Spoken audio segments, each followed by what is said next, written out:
Welcome everyone. It is now 5 o'clock and time to begin. I am Donald Taylor. I am responsible for membership and chapter liaisons at TASH. Welcome to today's training, Getting in Action and Tips for Success, presented by Ralph Edwards, Shirley Rodriguez, and Barb Trader. This is the fourth and final webinar in our series, Chapter Skills Development, Making Change Happen in Your State. A number of important federal laws and regulations to improve the lives of people with disabilities have recently come into effect, but require quality implementation at the state and local level for their impact to be realized. This series is designed to help develop among chapters and members the full range of skills necessary for making these state and local policy changes. The format of today's series is that our presenters will speak for about 50 minutes.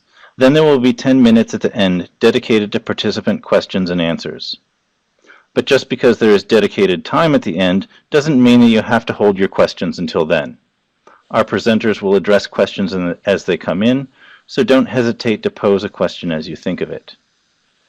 The participant microphones are enabled, so if you have a microphone on your computer, you can pose your question via the webinar audio. The microphone defaults to muted. To activate your microphone to pose your question, notice the microphone icon at the center of the top menu bar. Clicking it once will activate your microphone. When your microphone is active, the icon will be green. We request that you keep your microphone muted when not actively participating so as to minimize audio interruptions. If you do not have audio on your computer, you can use the chat box in the lower right corner to type your questions and our presenters will read them out for the rest of the participants. Also, notice the green speaker icon at the top center to the left of the microphone icon. You can use the drop-down volume control to adjust your individual volume. Today we are excited to have Ralph Edwards, Shirley Rodriguez, and Barb Trader to explain the transition from strategy to action.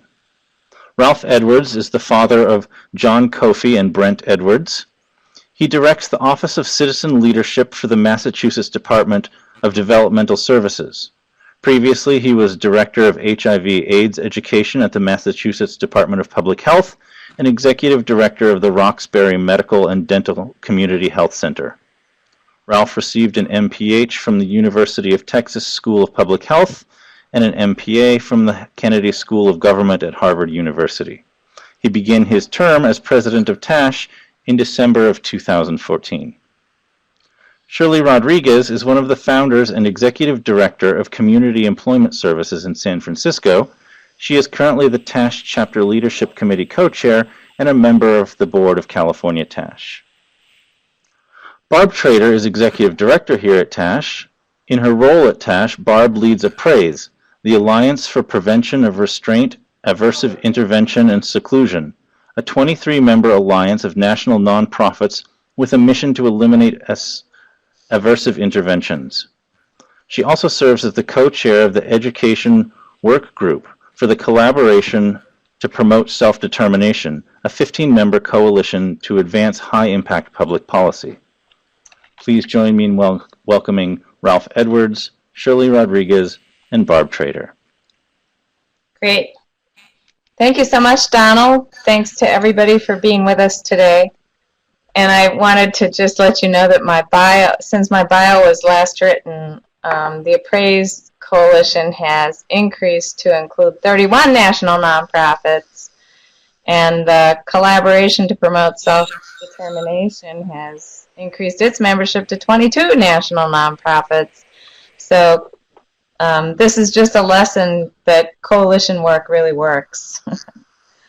Today we're going to cover the final steps in how to get your action plan together, what things to consider, and some tips to make you much more successful and satisfied in the work that you do as advocates.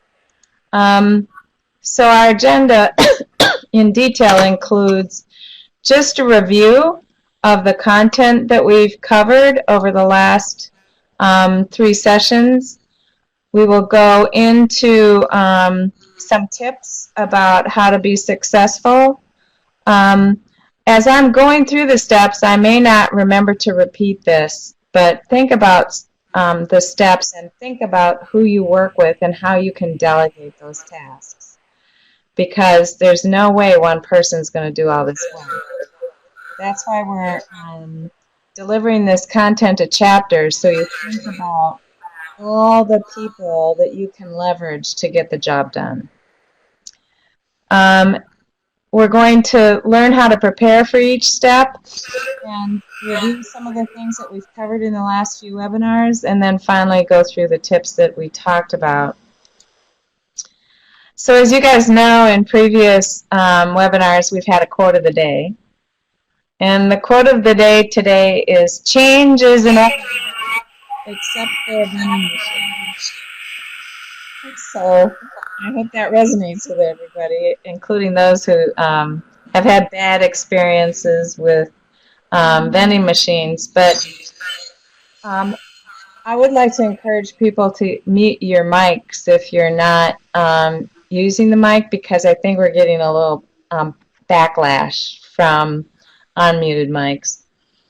But the reason why this quote means a lot to me is it is true that change is inevitable. So as TASH members and as chapter leaders and as people who care about people who are typically disenfranchised, we can either embrace the notion that change is inevitable and decide to drive change, or we can become victims of the change. It's really up to us. Either we sit back and we moan and groan about what decision makers do, or we are at the table. It's really up to us.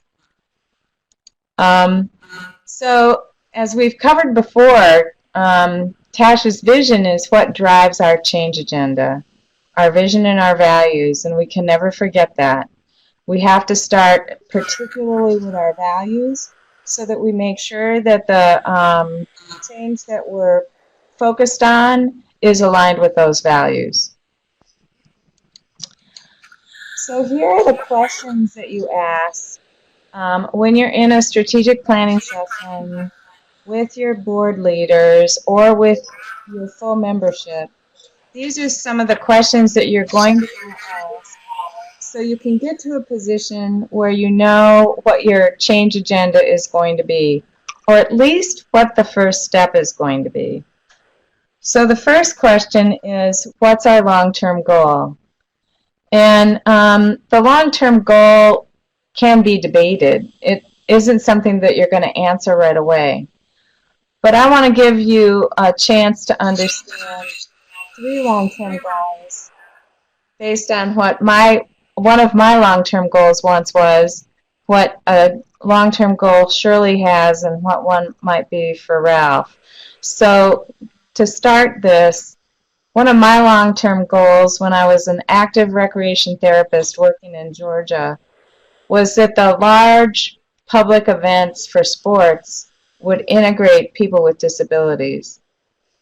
I don't mean Special Olympics. I mean the large public events that were meant for everyone. So, for example, there was a large road race in Atlanta called the Peachtree Road Race. It now, it's a foot race. It's what people run on the 4th of July, or a 10K race. 50,000 people are in that road race. And back in the 70s, they wouldn't allow wheelchair road racers. So that was one thing I wanted to see be much more welcoming and integrating of people with disabilities. Another was the Georgia State Games. And again, this is not Special Olympics. This is a public sporting event that amateur athletes can sign up for and compete for. So those are just 2 examples of the large public events that people who wanted to be athletes could participate in as recreational athletes. And I thought that they should be really welcoming of people with disabilities. So Shirley, what's your example of a long-range goal? That relates to our chapter at CalTASH. Several years ago, we held several regional meetings, and one of the purposes of doing that was to identify an issue that was happening in the state of California and also for us as CalTASH to go into areas of California that we did not hold our annual conference. So we looked at what was going on in the state, and we came up with, it was a hot topic, which was transition from school to work.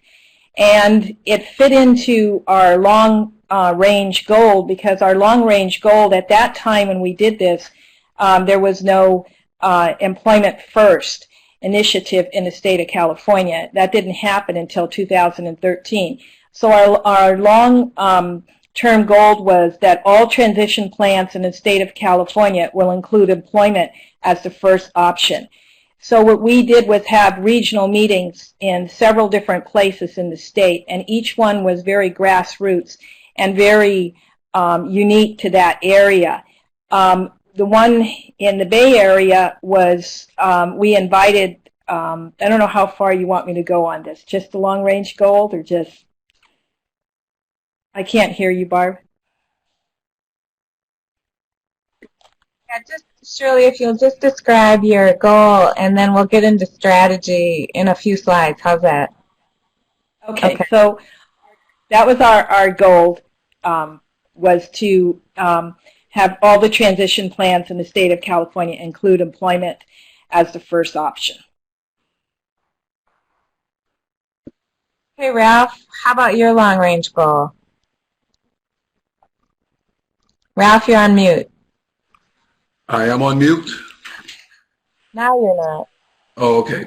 The long-range goal was to create an environment where diversity and cultural competency is understood, supported, and embedded in this instance, TASH, in the organization structure and its practices.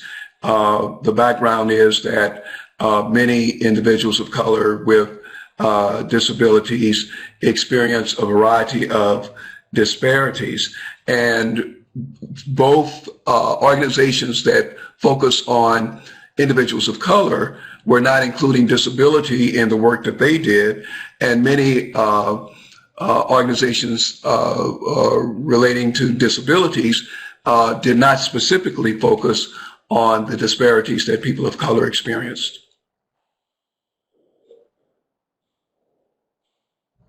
So that was the goal. You can see by, yeah, got it.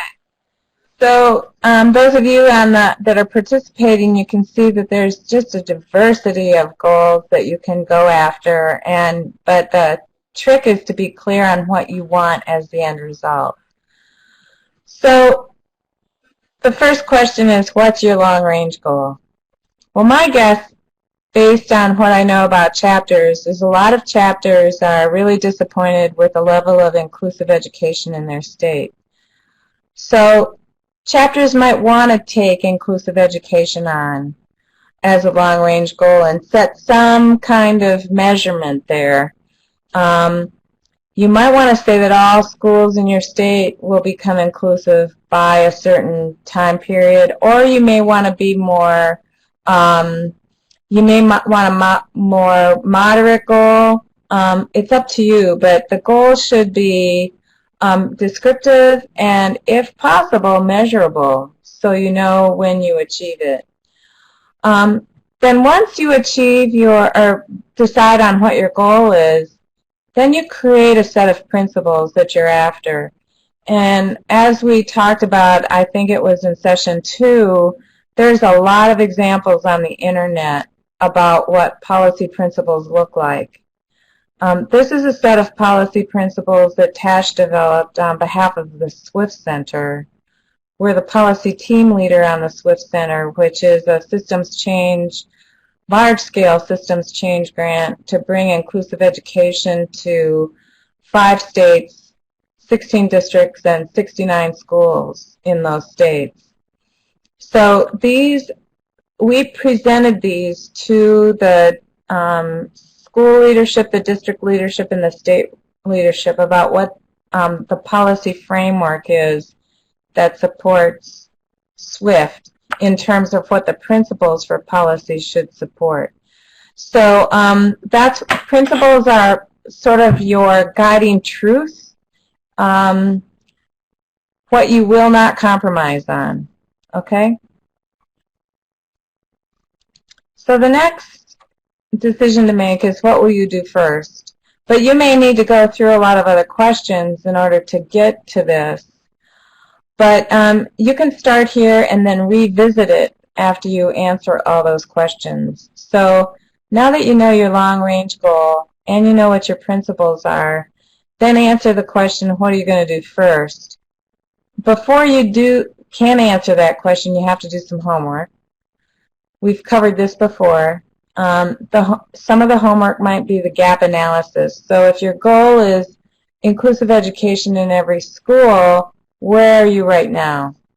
And what does the data say about your state in terms of how close you are to that?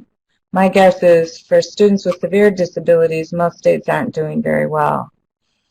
But see if you can get numbers and see if you can identify any success stories in your state. Then secondly, you do your power analysis.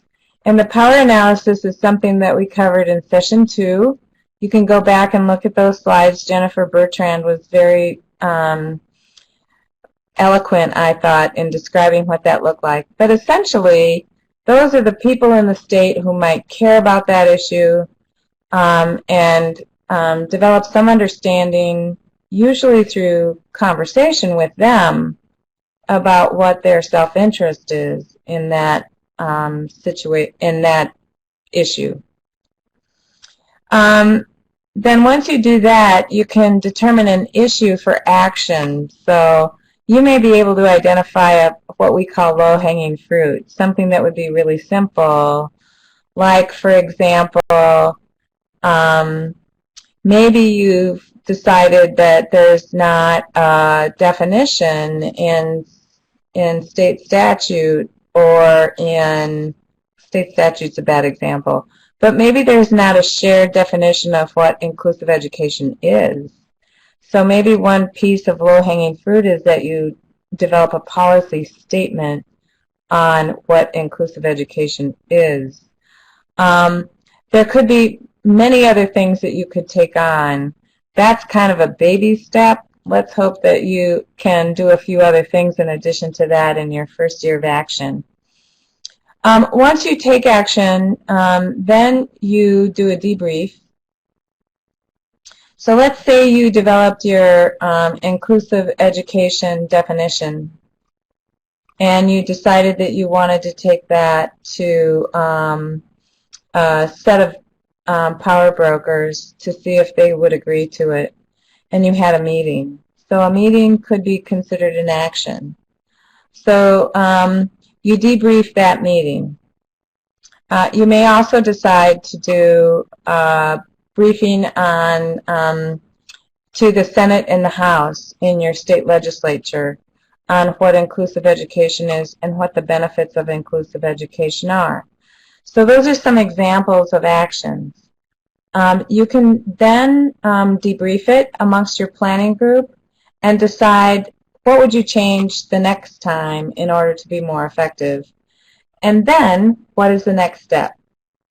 So it's sort of a evaluation process where you determine your next step after you take action. And you probably have much better examples of what your first action would be than I have just given you. Who are your allies? It's always good to go into a strategy step with some allies at the table. You may want to take your first steps independently, but then build allies as you go. The closer you get to big scale change, the more you're going to need allies.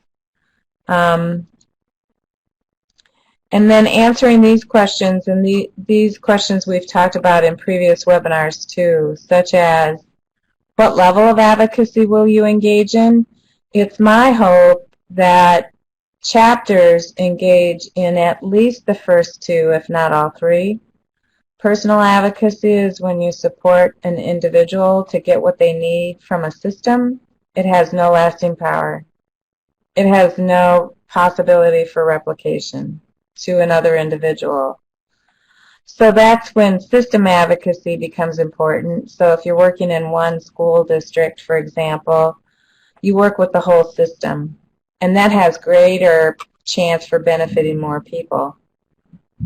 And then you consider public advocacy, which is when you take your issue to a decision-making body that has public policy responsibility and to the general public.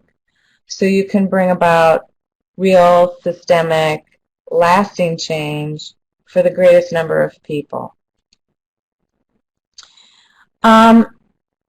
Then another question to answer is, which of the three strategies are you going to use? And use all of these in your toolbox if you can.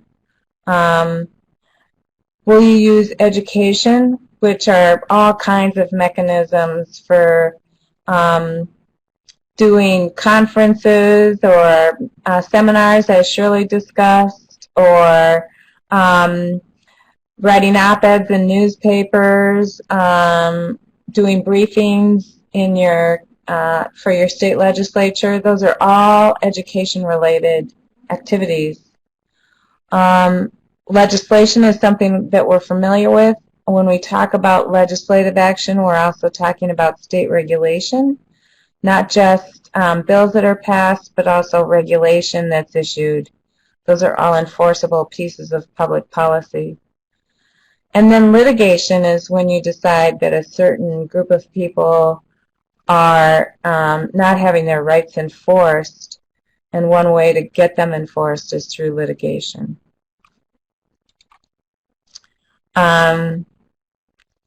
Then finally, what are the three legs of the advocacy stool will you use? Will you go right to the decision makers, the elected public policy officials?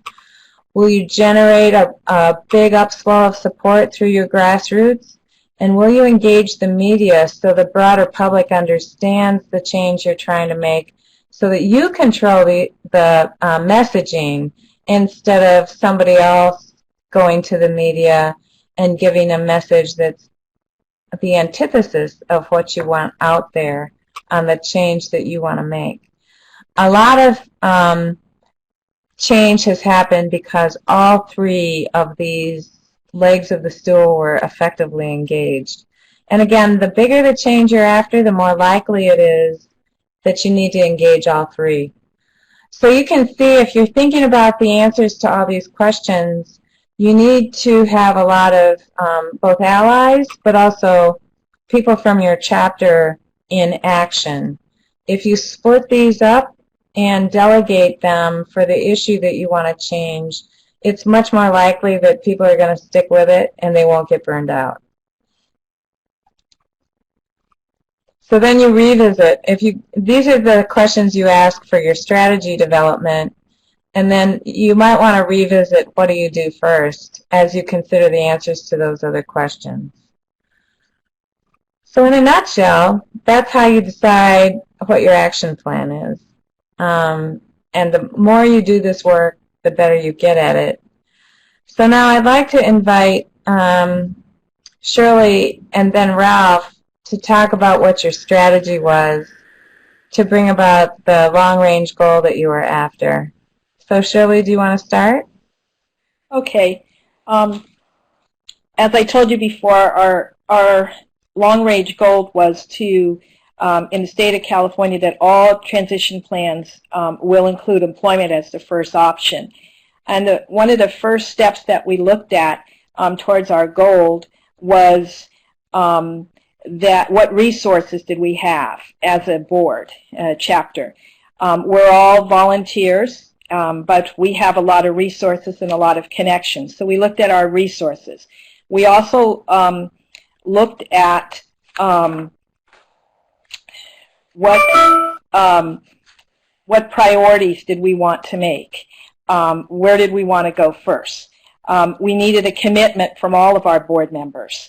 And so we got that all aligned, and we looked at three areas in the state of California that we hadn't been for a long time as presenting any type of conference or anything educational from CalTASH. And each area was very unique. and we used the board members that were from those areas, and they gave us a list of folks that we should invite, and we had, each regional meeting was different. The one in the Bay Area, which I was involved in the most, and I'll explain a little bit about that, we invited, we had an afternoon, a Friday afternoon at 3:30 to 5:30, and we invited folks just to come and talk about transition from school to work, give us what they thought, how things were going.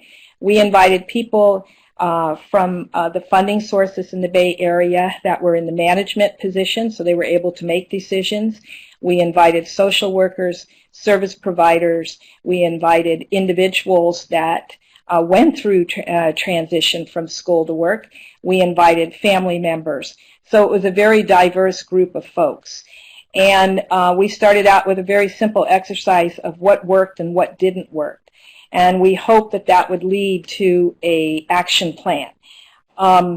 We looked at making sure that we did have allies that were at these meetings and in each meeting, so that way we had successful stories for folks to tell about transition from school to work, that how it can really work. And we also, we knew at that time in regards in the state of California, when we did our homework and saw what the gaps were, we knew that there was two groups that were really pushing for employment first not to happen in the state of California, and they were basing it on the IPP, that choice was being taken away, and they were very strong and inferential groups. So we knew that we had to really do some grassroots work in different areas of really educating folks of what a successful transition looked like and how valuable work is for all folks.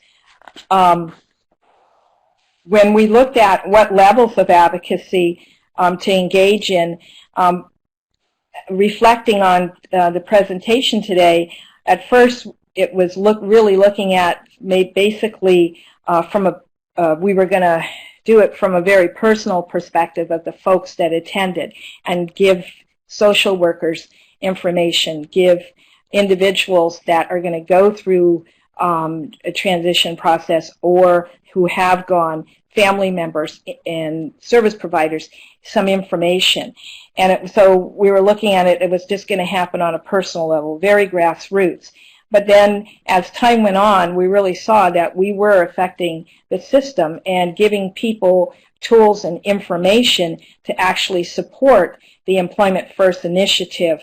And things were heating up at that time. People were talking about it and trying to, figure out what was going on. So we felt that we really, it kind of was more than we expected. We were just looking at it from a personal level, and we saw that it really went into a system level because as a CalTASH board, we were asked to write several letters and show our support to the Employment First initiative in California. So again, also reflecting, we used our first level was to educate, and as I said, then it moved into actually we weren't the main people for the legislation, but we did support and had campaigns going where we did some letter writing and really supporting the Employment First initiative. It was really important, we found, to make sure that we did have some decision makers at those meetings. And again, each meeting was unique to the area. And in the Bay Area, it was very unique as far as we had several follow-up meetings, and we really developed what ideal transition from school to work plans could look like. And in the Santa Barbara area, that was very different. It was very unique to the folks that live in that area.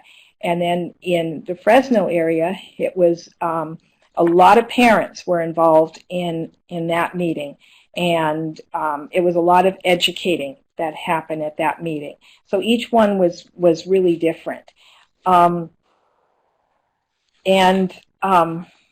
So So that's a little bit about, so it was very grassroots. We looked at education. It was, things happened very differently out of the results out of each meeting. One of the things that we were very surprised about that happened out of the Santa Barbara meeting, one of the parents had a connection to a local newspaper and an article was written about it. So that was, again, sometimes there's little surprises that come out of some of the advocacy work that you do. So a little bit about it right now. Great, Shirley. Thanks. Yeah, you guys have a lot to do with California's Employment First initiative, and I've been really impressed with how effective you continue to be in engaging your regional center leadership and also your DD agency, and I hope we'll hear a little bit more about that shortly. Ralph, do you want to do a brief description of what you've been all about? Great, great. I'm going to describe the diversity cultural competency goal. I'm going to use the context in which we did it in the national levels of TASH, but there's many elements of it that apply to the chapters. One of the key positives about diversity and cultural competency is that everyone would state their commitment. They would state that they see the value of it. One of the challenges is many people would feel that to raise the issue can be divisive, because the things that we have to address in disabilities overall require so much energy and resources to begin looking at separate components of it, such as diversity. Many people feel we don't have the resources to do so. And then the other would be that some folks would say that there's no need for concentration on diversity and cultural competency in disability, because the disability is the paramount factor in the lives of that individual and the family. However, one of the key things that's needed then is to raise awareness of individuals of what is diversity and what is cultural competency, and the disparate experiences of various groups within the disability family.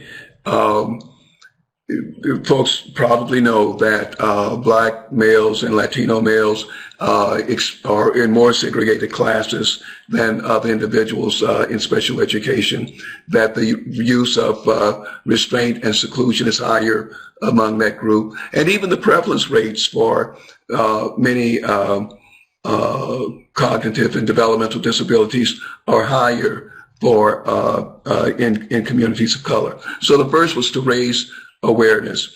The second activity that we undertook was to get a commitment from the group and particularly from the decision makers, because unlike many other efforts to change, with diversity and cultural competency, it is very much a top-down process. And one reason for that is systems change can lead to the personal change rather than vice versa. I would suggest the whole civil rights movement would be an example where once the laws were passed and segregation was outlawed in the South, there, not enough, of course, but many changes occurred among individuals where, in a sense, attitudes, values, and behaviors that people embraced previously were just no longer accepted. So by changing the system, it led to the personal change. So we raised awareness, looked to get a commitment, particularly from the leadership, to support promoting diversity and developing cultural competency. And then we provided the tools. And one of the ways of an organization developing cultural competency was through a self-assessment that TASH funded through Georgetown University, that we could take to the organization, look at our policies, our practices, our human relations structure, and identify areas where we could improve our cultural competency and develop skills that would make the organization more welcoming to individuals from different backgrounds. The key thing was to develop that support, to identify individuals who saw this as a priority and have them be part of a committee of the organization that was a board level committee that would then take this process throughout the organization. And this resulted in the organization passing a resolution committing itself to diversity and cultural competency, and also not only doing the self-assessment, but making a commitment to follow up on the areas that the self-assessment identified that were where change was needed to achieve or increase cultural competency.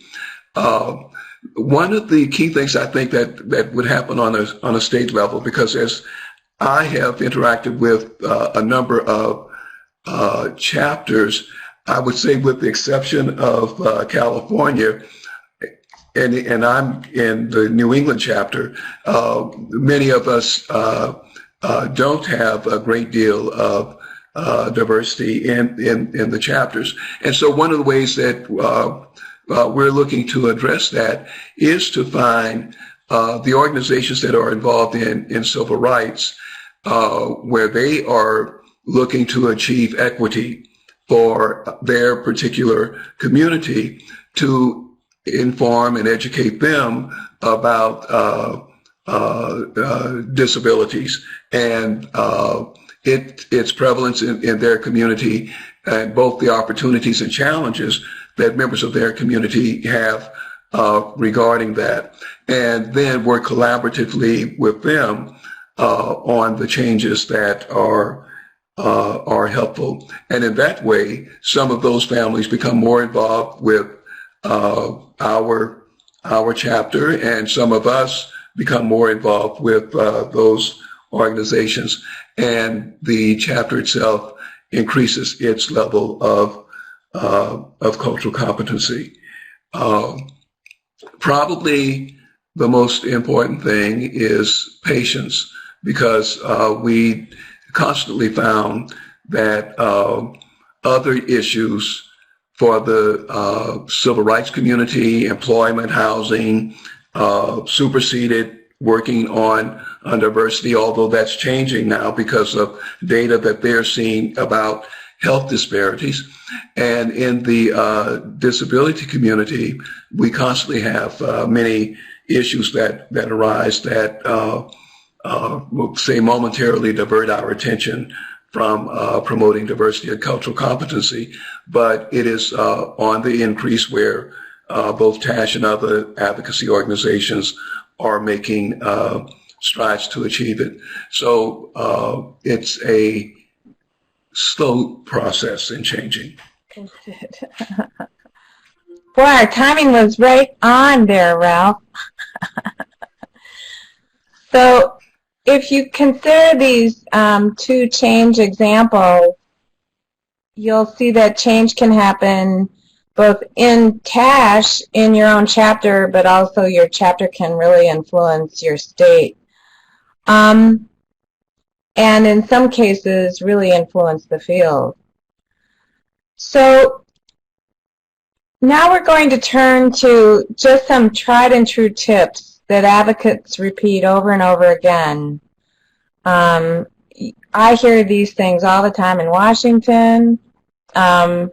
People talk about them and kind of kid around using these statements. You may not, if you're not within the Beltway in Washington, D.C., you may not think that people know how to behave. But people really actually try to treat each other with a great deal of respect and so on. So let me go through these fairly quickly. We only have about 15 minutes left, and I want to make sure we have time for questions. One of the chief skill sets to develop if you want to be a great advocate, or even a good advocate, is to be able to listen to other people. It is almost always a myth that we're really far apart from people who don't agree with us. Usually if you spend time listening to somebody that's in a decision-making role or that's in or has a stated public position that's not aligned with yours, you may find that you're a lot closer to a win or a yes than you realize. So really listen carefully to see what you can discern from what people are saying to you. Another is to be respectful in your communication at all times. This should go without saying, but we are human beings, and human beings are human. So it's easy to get upset, but it's really important to be respectful. It's really hard to make people change. You have to figure out a way to win them over. So concerns are really important to listen to respectfully without argument. One thing that I think the disability community has really made a mistake doing over the years is seeing disability as a partisan issue. We have had some great champions at the national level, and Senator Harkin and Senator Kennedy and Representative Miller from California. But there are people on both sides of the aisle that have people with disabilities in their families and are very strong on disability issues. So we need to make sure that we're very disciplined at the federal level, but also at the local level, and making it clear that this is not an issue that's only the responsibility or the purview of one party. These are two statements about friends. You can replace allies with friends. We mean the same thing when we say friends. But you always need to be able to, it's much easier to ask a friend to do something if you've already been in conversation with them. So even if you don't know that you're going to ask a group or a decision maker to do something on behalf of your organization or your position, it's wise to network, to make sure they know who you are, to respond to requests, and to pay attention to who the people with power are. So make friends before you need them. Always a good reminder. This is something that's said often tongue-in-cheek in Washington, and I've heard it in state capitals and in state change efforts as well. Keep your friends close and your enemies closer. And that is made for a couple reasons. Of course, you want to be in constant contact with your allies. But people who we don't agree with, we also need to really pay attention to what they're doing. We need to pay attention to what their concerns are. We need to be pretty vigilant about being in touch with them, just so we know what's going on and what they're doing. We recommend to chapters that in issue where you know your issue of concern is, and if you have a couple of issues that you're following, that you identify the state agency that's responsible for the administration of that particular area, and that you meet with them quarterly. State agency officials need to know who TASH is in every state. This is part of making friends before you need them. They need to know who you are, what your position is, what your expertise is, and that you are a resource to them. So quarterly meetings are a good thing it's a good strategy to aim for. In thinking about who your opposition is, one thing to remember is that someday they may be your ally. It's surprising who becomes allies on different positions. There have been some very unlikely relationships built on issues depending on fiscal decision-making, on questions of personal liberty. In fact, Rand Paul, who is sort of a conservative Republican darling in the Senate right now, many of us know he's announced a plan to run for the presidency.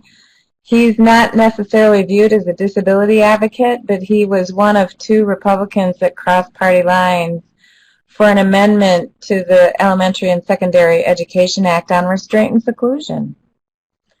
So you never know who's going to become your ally at some point. So that's another reason why we have to be respectful of everyone. We already talked about knowing who your opposition is on certain issues and what their position is on those issues. A couple of weeks ago, we talked about self-interest. This is where it's important to listen, because we need to communicate in person with people we don't agree with, and we really need to understand their position or their self-interest. And the reason for that is we need to know how to address that concern. So on the restraint and seclusion issue, just as an example, a lot of school administrators talk about cost. They don't believe they have the money to train their staff to do something different, and they don't believe they have the money to even do data collection. So if you can effectively address that concern, then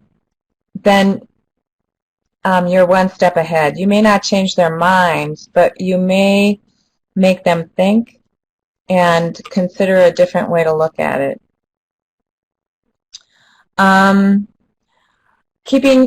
Partnering goes along with this, and keeping your allies informed on what you're doing.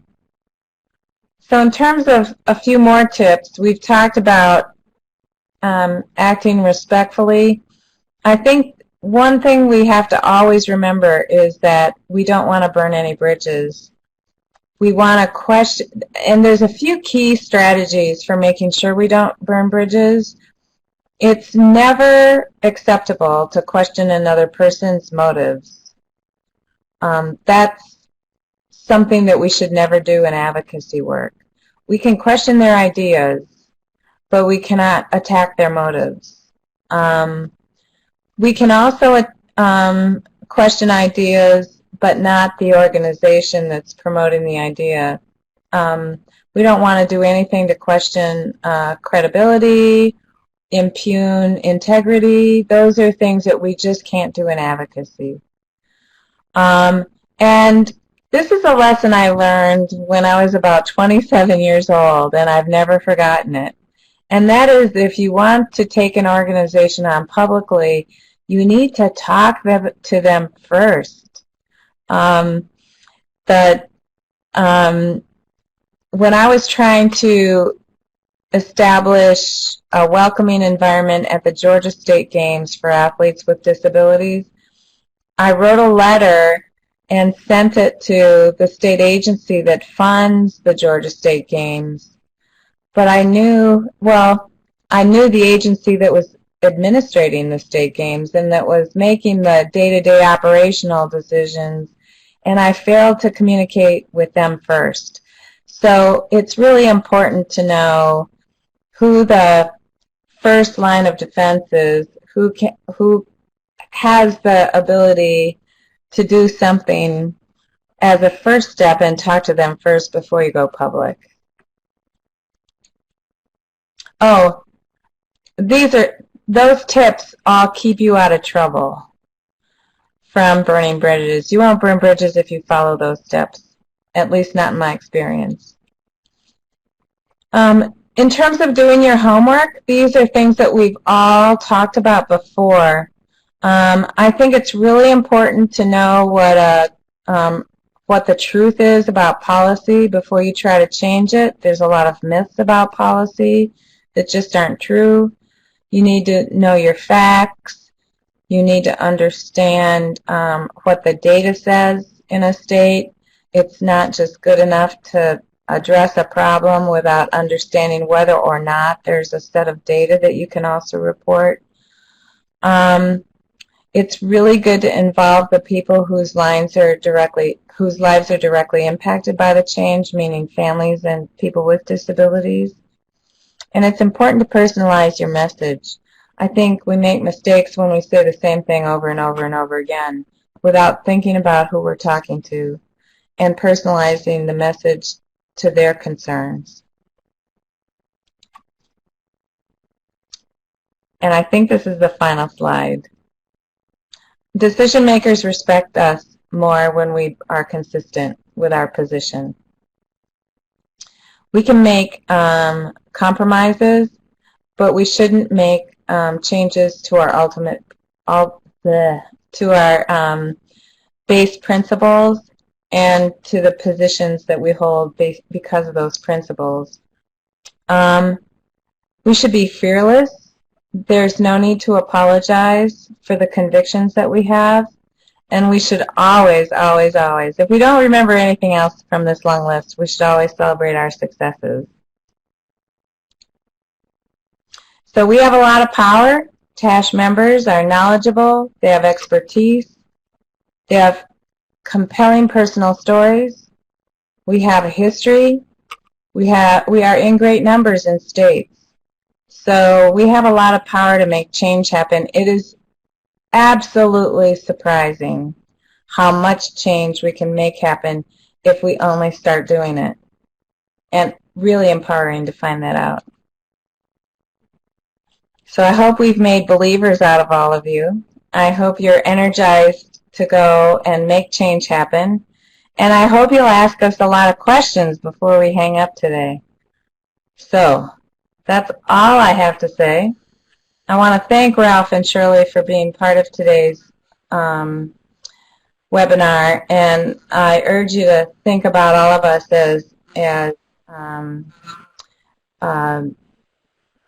people who can help support you and answer your questions as you go forward. So do you have any questions for us today?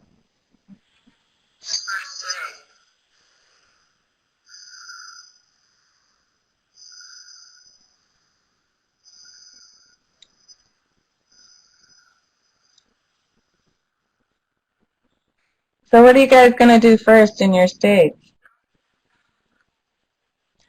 Andrea, go ahead and ask.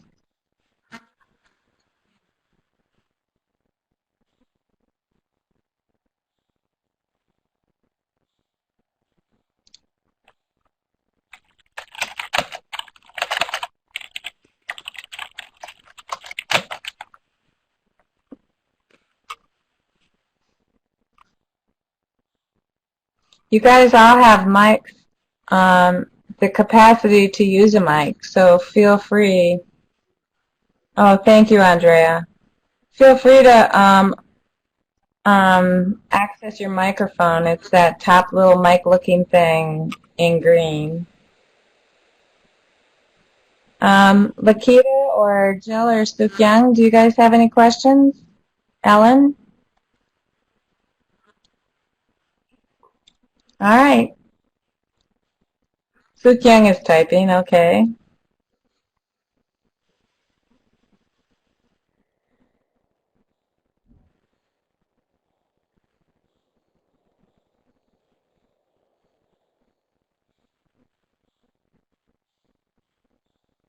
Maybe we should ask each of you what your declaration is for the change you're about to make. I don't mean to put you on the spot. A lot to think about, okay.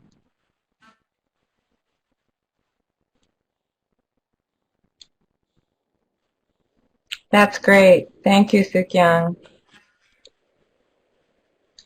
Okay, so next year when we do this webinar series again, you can each join as a speaker and give your examples for the change that you helped to happen in your state. I want to thank everybody. It's been a real pleasure presenting this webinar series, and thank you very much for your commitment to TASH. We'll talk soon. Thank you.